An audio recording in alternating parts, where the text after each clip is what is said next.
अच्छे हमारे और नीयत साफ हो, है वही इंसान जहाँ इंसानियत का वास हो, है वही इंसान। नमस्कार, मैं निशान अंसारी, वो सो महाराष्ट्र न्यूज के साथ में। और आज हम सांता क्रूज के अंदर मौजूद है। जिस तरीके से यहाँ पर हम देख सकते हैं कि यहाँ पर जो है एक शाला स्कूल शुरू की गई है, इंसानियत सिखाने की स्कूल है। और ये स्कूल के अंदर जो है आयर है संभाजी भगत जी यहाँ पर पहुंचे हुए हैं और उन्होंने बहुत सारी अच्छी बातें जो है बच्चों को सिखाई है।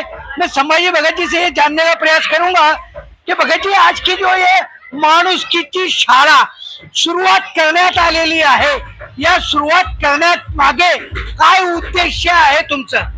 एक तर आमची जी मुलं आहेत ती अशा सगळ्या झोपडपट्ट्यांमध्ये राहतात आणि त्या मुलांवर माणुसकीचे संस्कार व्हावेत, त्यांना चांगल्या पद्धतीने जीवन पुढे मिळावं। सगळ्यात चांगली गोष्ट काय असते, माणूस किती मोठा झाला तरी माणूस होत नाही, हा एक मोठा प्रश्न आपल्या समाजात आहे। आणि म्हणून या सगळ्या गोष्टी लक्षात घेऊन या मुलांमधलं माणुसकीची मूल्य रुजवण्याचं काम या माणुसकीच्या शाळेच्या माध्यमातून आम्ही करतो आहोत। खऱ्या अर्थानं या देशामध्ये जी माणुसकीची परंपरा आहे वर्षांची, भगवान बुद्धांच्या पूर्वीपासून अगदी अलीकडेपर्यंत ही जी परंपरा आहे ही या सगळ्या लहान मुलांमध्ये पेरली जावी। खऱ्या अर्थानं या देशाचं संविधान, या देशामधली जी माणुसकीची परंपरा आहे ती उजागर व्हावी यासाठी ही शाळा सुरू करण्यात आली आहे। माणुसकीची शाळेचा कार्यक्रम राबवणारे सुंदर पाडमुखजी आहे। सुंदर पाडमुखजी सोशल वर्कर आहे आणि नितांत झोपडपट्टीमध्ये सगळे असे काम ते करत असतात। पाडमुखजी, मी तुम्हाला विचारू इच्छितो की ज्या प्रकारे तुम्ही या मुलांना शिकवत होते की माणुसकीची शाळा, अशा का तुम्हाला वाटते की कुठे ना कुठेतरी माणुसकीची कमतरता झालेली आहे? माणुसकीची शाळा ही जी संकल्पना आहे आमचे दादा संभाजी भगत यांची आहे आणि ही माणुसकीची शाळा आपल्या परिसरात चालू करण्याच्या पाठीमागचा जो उद्देश आहे ते जी काही माणुसकी जी कमी झाली आहे, आई वडिलांचा सन्मान, भावाचा सन्मान, मोठ्यांचा सन्मान, हे जे काही कमी झालेलं आहे तर तो ही माणुसकीची शाळा सुरू करून एक जिव्हाळा कसा निर्माण होईल, प्रेम कसं निर्माण होईल, आदर कसा निर्माण होईल आणि घरामध्ये मुलं आदराने आपल्या आई वडिलांचा सन्मान कसं करतील, आदर कसं करतील, याच्यामधून हे सगळं आम्हाला घडवायचं आहे। तर त्याचा प्रयत्न, छोटासा प्रयत्न आम्ही इथून स्टार्ट करत आहोत आजच्या दिवशी। आज ही जी माणुसकीची शाळा आहे। पाडमुख साहेब, ज्या प्रकारे तुम्ही म्हटले लोक आत्ताच्या काळामध्ये मराठी भाषेसाठी, हिंदी भाषेसाठी भांडतात, पण तुम्ही माणुसकीच्या शाळेसाठी भांडताय, माणुसकी जगवण्यासाठी या मुलामध्ये तुम्ही प्रयत्न करताय। तुम्हाला काय वाटतं की अशा काळामध्ये हे किती सक्सेस होणार आहे?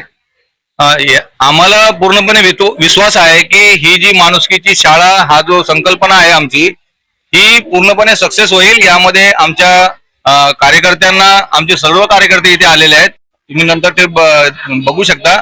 पूर्ण मुंबईमधून ते कार्यकर्ते आलेले आहेत, ठाण्यावरून आलेले आहेत, कल्याणवरून आलेले आहेत। तर ही माणुसकीची शाळा राबवण्यासाठी, सुरू करण्यासाठी जे बी काही परिश्रम लागतील ते आमचे कार्यकर्ते ते सुरुवातीला ते आम्हाला पूर्ण पाठबळ देणार आहेत। आणि आम्हाला विश्वास आहे की ही माणुसकीची शाळा मुलांना बोर करणारी नसणार आहे, तर मुलांमध्ये एक कुतूहल निर्माण करणारी, क्रिएटिव्हिटी निर्माण करणारी, त्यांचे ब्रेनचे इंटेलेक्च्युअल IQ वाढवणारी आणि मुलांना ऍक्टिव्ह करणारी अशा पद्धतीची ही माणुसकीची शाळा आहे आणि ती आम्ही इथून सुरुवात करण्याचा प्रयत्न करत आहोत। जिस तरह से संभाजी भगत जी की जब हम बात करते, जब हम कुछ सर्च करते हैं तो शायर, शाहीर जे मराठीमध्ये लिहितात आणि वाचतात आणि लोक समोर जातात आणि आपापले मुद्दे समाजामध्ये मांडतात आणि समाजामध्ये बदल कसं घडणार आहे ते लोकांना शिकवताय। भगत साहेब, मी तुम्हाला शेवटचा प्रश्न विचारतो की या जे शाळा सुरुवात केली गेलेली आहे या शाळेमध्ये तुमच्या शायर म्हणून, शाहीर म्हणून कसं काय योगदान असणार आहे? मी खरं तर कार्यकर्ता आहे आणि इन्सिडेंटली शाहीर आहे।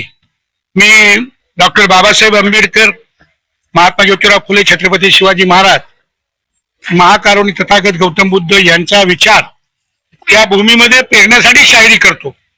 मोठ्या माणसांना गाणी म्हणून किंवा लोकांकडे जाऊन सांस्कृतिक कार्यक्रम करून ते त्यांच्यापर्यंत पोहोचवण्याचं काम आम्ही करतो आहोत. पण ही जी लहान बालकं आहेत ते उद्याचे नागरिक आहेत. या उद्याच्या नागरिकांमध्ये जर लोकशाही मूल्य जर उभी राहिली, पेरली गेली आणि त्यातनं जर एक लोकशाहीवादी जर माणूस घडला तर या देशापुढचे बरेचसे प्रश्नही कमी होतील. आता या देशामध्ये लोकशाहीची मूल्यच पोहोचवणं हे सगळ्यात अवघड गोष्ट आहे. हा जमाना हुकुमशाहीचा दिसतोय आणि अशा काळामध्ये ही जी अंकुर आहेत, उद्याचे जे नागरिक आहेत ते सुद्धा त्या हुकुमशाहीच्या प्रेमात पडू नयेत आणि एक नवा माणूस यातनं घडावा हा उदात्त हेतू आहे. शायरी करणं, कलाकार असणं म्हणजे समाजाच्या प्रति मोठं योगदान आपल्याला द्यावंच लागतं. त्याच्याबद्दल एक मोठी बांधिलकी असावी लागते. मी काय हे असा काही मोहम्मद रफी आणि किशोर कुमार असलं शाहीर नाही. मी साधा माणसांचा, माझ्या गरीब लोकांचा शाहीर आहे.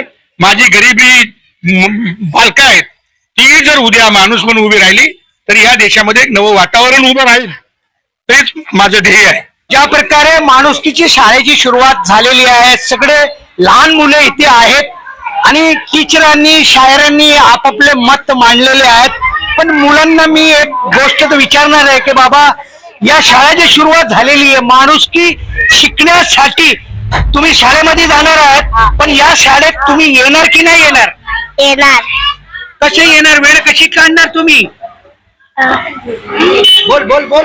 हॅलो. वेळ काढणार काय? आता शाळा तर झाली, तो वेळ काढणार का नाही तुम्ही? एकदा जोरात बोलो, आम्ही शाळेसाठी वेळ काढणार. आम्ही माणुसकीच्या शाळेमध्ये येऊन माणुसकी शिकणार.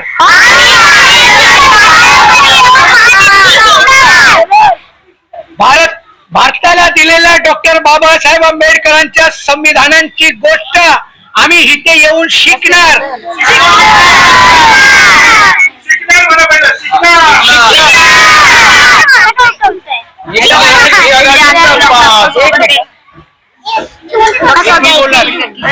माणुसकीची शाळा, माणुसकीची शाळा, माणुसकीची शाळा. परंतुचे डॉक्टर बाबासाहेब आंबेडकरांचा,